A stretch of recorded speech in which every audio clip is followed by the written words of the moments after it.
মুরব্বি মুরব্বি, দেখে নিন তার রহস্য।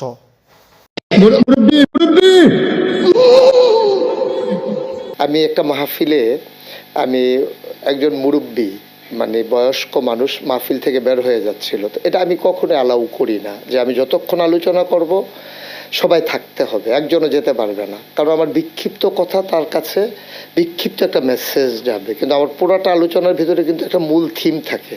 তো সে যদি অর্ধেক শুনে চলে যায় তাহলে তো সে আমার মূল থিমটা পেল না।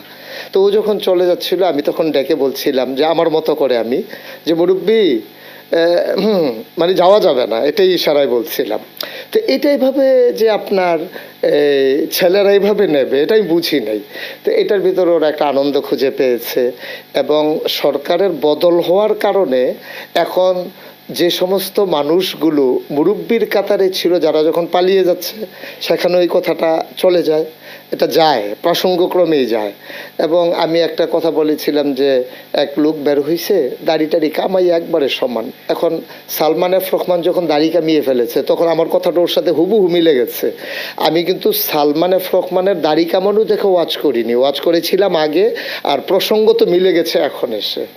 তো এখন যখন যাই আমার গ্রামে হোক বাইরে হোক শহরে হোক, আমি দেখি রিক্সার পেছনে লেখা মুরব্বি, তারপরে আমার ছেলেরা যখন গ্রাফিতি করেছে ওয়ালে ওয়ালে সেখানে লেখা আছে, তারপরে সোশ্যাল মিডিয়া আপনি যদি 100 রিলস দেখেন সেখানে দেখবেন 50টা রিলস হচ্ছে মুরব্বি।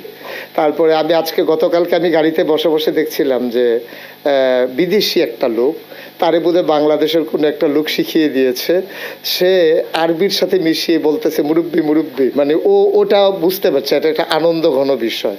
আরে